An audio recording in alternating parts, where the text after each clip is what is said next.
ఓం మహాగణాధిపతయే నమః. ఓం గురుభ్యో నమః. ఓం శ్రీమాత్రే నమః. పరమేశ్వర స్వరూపమైనటువంటి జ్యోతిష, వాస్తు మరియు ఇతర అనేకమైనటువంటి శాస్త్రములను మనకు అందించినటువంటి మహర్షులకి నమస్కారం. హయగ్రీవ హయగ్రీవ హయగ్రీవేతి యోపదేత్ తస్య నిస్సరతే వాణీ జన్హుకన్యా ప్రవాహవత్. అరుణాం కరుణాతరంగితాక్షీం ధృతపాశాంకుశపుష్పబాణచాపాం అనిమాదిభిరావృతాం మయూకైః అహమిత్యేవ విభావయే భవానీం. శ్రీమాత్రే నమః. ప్రేక్షకులకి ఆ లలితాంబిక అమ్మవారి యొక్క అనుగ్రహం పరిపూర్ణంగా కలగాలని మనస్ఫూర్తిగా కోరుకుంటూ మనం ఈరోజు చెప్పుకోబోయేటువంటి టాపిక్ ఏదైతే ఉందో, చాలామందికి జాబ్ సంబంధించిన విషయాల్లో చాలా ఇబ్బందులు కలుగుతున్నాయి. అందులో ప్రధానంగా ఇప్పుడు విదేశాల్లో ఉండేటువంటి వారికి అక్కడ జాబ్స్ పోవడము, మరలా ఇండియాకు వచ్చి ఇంకోటి ఏదైనా జాబ్ వెతుక్కోవాలనుకోవడం, లేదా అక్కడే ఏదైనా జాబ్స్ వెతుక్కోవాలనుకునేటువంటి వారికి ఒక్కొక్క లగ్నానికి పలానా గ్రహ ఆరాధన లేదా పలానా దానం ఇవ్వడం ద్వారా జాబ్ సంబంధించిన విషయంలో బాగుంటుంది. అంటే కొత్త జాబ్స్ రావడము, జాబ్లో ఇంప్రూవ్మెంట్స్ జరుగుతూ ఉంటాయి.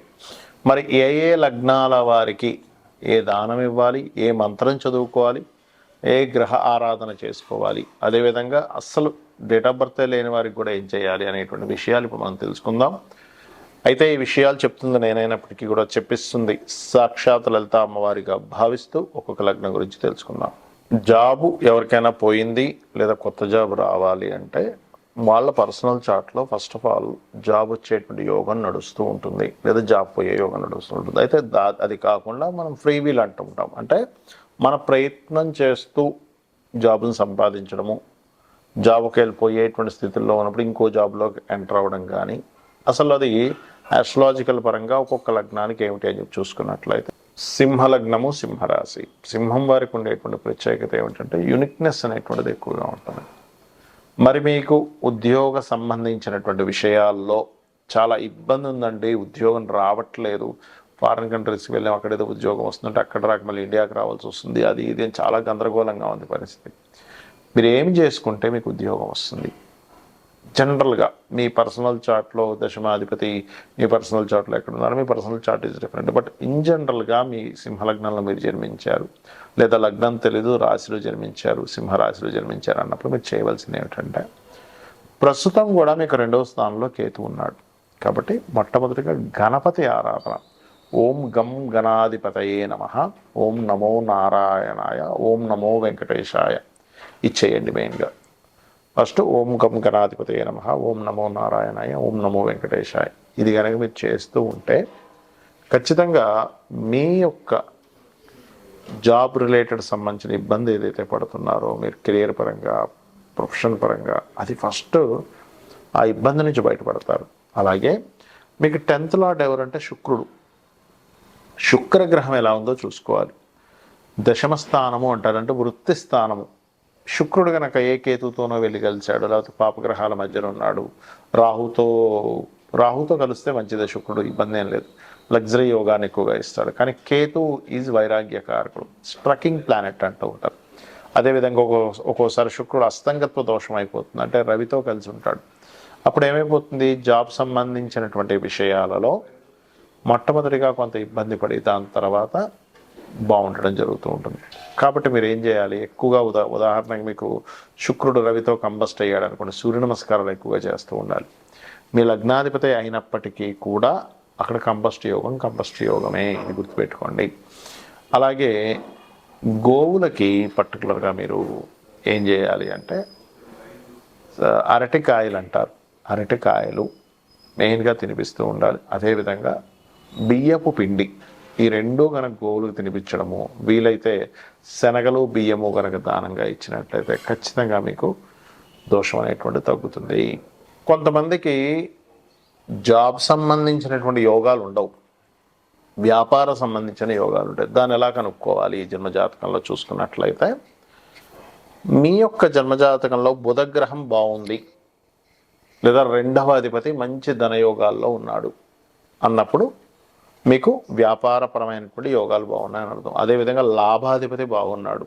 ప్రతి లగ్నానికి లాభాధిపతిని ఒకరు ఉంటారు. అంటే 11th లార్డ్ మీ లగ్నం నుంచి 11వ అధిపతి, 12 భావాలు కదా మనకి, ఆ 11వ అధిపతి కనుక బాగుండి బుధగ్రహం వ్యాపారానికి కారక గ్రహం అయినటువంటి బాగున్నట్లయితే అక్కడ మీరు అర్థం చేసుకోవాల్సింది ఏంటంటే ఓకే నేను వ్యాపారాల్లో రాణిస్తాను. ఇక్కడ మరలా మీరు ఈ వ్యాపారాలు కూడా రెండు రకాలుగా ఉంటాయి. ఒకటి ప్రోడక్ట్ రిలేటెడ్, అంటే మీరే తయారు చేసి ఒక ప్రోడక్ట్ అమ్మడం. రెండవది సర్వీస్ ఓరియంటెడ్, సర్వీస్ రిలేటెడ్, అంటే మీరు ఒక ప్రోడక్ట్ అమ్ముతారు, తయారు చేస్తారు, దాన్ని మీరు మధ్యవర్తిగా ఉండే ఒక జొమాటో అనుకోండి, జొమాటో కావచ్చు, స్విగ్గీ కావచ్చు, ఇవన్నీ వాళ్ళేం తయారు చేయరు ప్రోడక్ట్ని, వాళ్ళు మధ్యవర్తిగా ఉంటారు. లేదా ఒక రియల్ ఎస్టేట్ వాళ్ళు వెంచర్ వేశారు, ఈయన మధ్యవర్తిగా ఉండి అమ్మిపిస్తుంటారు. లేదా కారు అమ్మడం ప్రోడక్ట్ రిలేటెడ్ అనుకుంటే కారు మీద సర్వీసెస్ ఇవ్వడం ఈజ్ సర్వీస్ రిలేటెడ్. మీ జన్మజాతకంలో కనుక మధ్యవర్తిత్వం మూలంగా ధనయోగాలు ఉంటాయి, మీ సర్వీస్ ఓరియంటెడ్ వాటిలోకి వెళ్ళాలి. అలాగే మరి కొంతమందికి ఉద్యోగం చేస్తూ ఉంటారు కానీ వ్యాపారం చేయాలని కోరిక ఉంటుంది. ఇక్కడ ఎందుకు ఉంటుంది అలాగా అంటే మీకు ధనయోగాలు అనేవి రెండు రకాలుగా ఉంటాయి. అంటే ఒకవైపు ఉద్యోగం, ఒకవైపు వ్యాపారం. వాళ్ళకి పర్టికులర్గా బుధుడు కనెక్ట్ అవుతాడు, ధనకారకుడు, అండ్ శని కూడా ఇద్దరు కలిసి కనెక్ట్ అవ్వడం, లేదా శని భగవానుడు వక్రించి బుధరాశుల వైపు బుధుడి వైపు వెళ్ళడం జరిగినప్పుడు ఒకవైపు జాబ్ చేస్తూ ఒకవైపు వ్యాపారం చేయాలని ఇట్లాంటివి ఉంటాయి. అయితే ఇక్కడ చాలామంది విదేశాలకు వెళ్ళి అక్కడ జాబులు దొరక మళ్ళీ వెనక్కి రావడం, లేకపోతే ఇక్కడ జాబులు దొరక విదేశాలకు వెళ్ళడం కూడా జరుగుతుంటుంది. దానికి కారణం ఏమిటి? మీ జన్మజాతకంలో విదేశీ ధనయోగం, విదేశాల్లో ఉద్యోగం చేసే యోగం ఉంది అంటే 212 యాక్సెస్ సంబంధం, అంటే 2వ అధిపతి 12వ అధిపతి, లేదా 10వ అధిపతికి 12వ అధిపతికి 2వ అధిపతికి సంబంధాలు రావడం, రాహుకేతు యాక్సెస్లో అన్ని గ్రహాలు ఒకవైపు అంటే ఇంకోవైపు వెళ్ళి శనుండి దానికి కాంబినేషన్లో ఉండడం, ఈ ఫార్ములాస్ అనేవి కూడా శాస్త్రంలో చెప్పబడ్డాయి. ఇలా ఉన్నట్లయితే అప్పుడు మీరు విదేశాలకు వెళ్ళి చేస్తారు. అలా కాకుండా అసలు 212 కాంబినేషనే లేదు, 10-12 కాంబినేషనే లేదు, అండ్ ఆ మహాదశ నడవట్లేదు, అసలు చంద్రరాహు శని కాంబినేషన్ లేదు, గురుచంద్రరాహు కాంబినేషన్ లేదు అన్నప్పుడు మీరు విదేశాలకు వెళ్ళి ఉద్యోగం చేయడం వల్ల ఇటువంటి ప్రయోజనం ఉండదు. అక్కడికి వెళ్తారు, ఊరికే టైంపాస్ అయిపోతుంటుంది, డబ్బులు ఖర్చు అయిపోతాయి, అయ్యో ఇంత టైం వేస్ట్ అయిందని మళ్ళీ వెనక్కి రావడం, ఇట్లాంటివి జరుగుతుంది. సో మీ పర్సనల్ చార్ట్లో అసలు ఏ యోగం ఉంది అనేటువంటిది ఫస్ట్ తెలుసుకోండి. అంటే ఒక గమ్యం చేరుకోవాలి అన్నప్పుడు మీరు ఏ రూట్లో వెళ్తే గమ్యం చేరుకుంటారు అనేటువంటిది ఎలా ఉంటుందో మన పర్సనల్ చార్ట్లో మనం అసలు ఎందుకు పుట్టామనేటువంటిది ఒక లెక్క ఉంటుంది. ఏం సాధించడం కోసం పుట్టాం, అదేవిధంగా మన జీవిత గమ్యం ఏమిటి, మన కర్మ ఏమిటి, మనం పాస్ట్ లైఫ్లో చేసుకున్నటువంటి కర్మ ఏ రూపంలో ఇక్కడికి వచ్చింది అనేటువంటి చాలా క్లియర్గా ఉంటుంది. కాబట్టి మీరు ఏం చేస్తారంటే ఫస్ట్ మీ పర్సనల్ చార్ట్ తీసుకోండి. లేదంటే నా దగ్గర చార్ట్ లేదు, ఏమీ లేదు, కానీ నాకు ఉద్యోగం రావట్లేదు, ఏం చేయాలి? సింపుల్గా 2 మంత్రాలు చెప్తాను, లలిత సహస్రనామాలు. వాటిని భక్తి శ్రద్ధలతో మీరు కనుక చేయగలిగితే 100% మీకు ఉద్యోగం వచ్చి తీరుతుంది. అందులో ఎటువంటి సందేహం లేదు. అందులో మొదటిది ఓం శ్రీమాత శ్రీ మహారాజ్ని శ్రీమత్ సింహాసనేశ్వరియే నమః.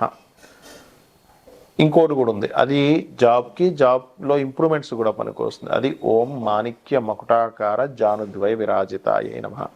అలా కాదండి నాకు జాబ్ ఉంది కానీ జస్ట్ ఫైనాన్షియల్ పరమైనటువంటి ఇబ్బందులే నాకు ఎక్కువ ఎదుర్కొంటున్నాను, నాకు ధనం రావడం కోసం చెప్పండి, నేను జాబ్ చేస్తున్నాను, 1,00,000 రూపాయలు సంపాదిస్తున్నాను కానీ వచ్చిన వారం రోజుల డబ్బులన్నీ అయిపోతాయి, నా పరిస్థితి ఏమో అన్నన్ని ఖర్చులు ఉన్నాయి, ఇంకొంచెం ఇన్కమ్స్ పెరగాలి అనుకునేటువంటి వారు ఓం సంపత్కరీ సమారూఢ సింధుర వ్రజ సేవితాయే నమః చేసుకోండి.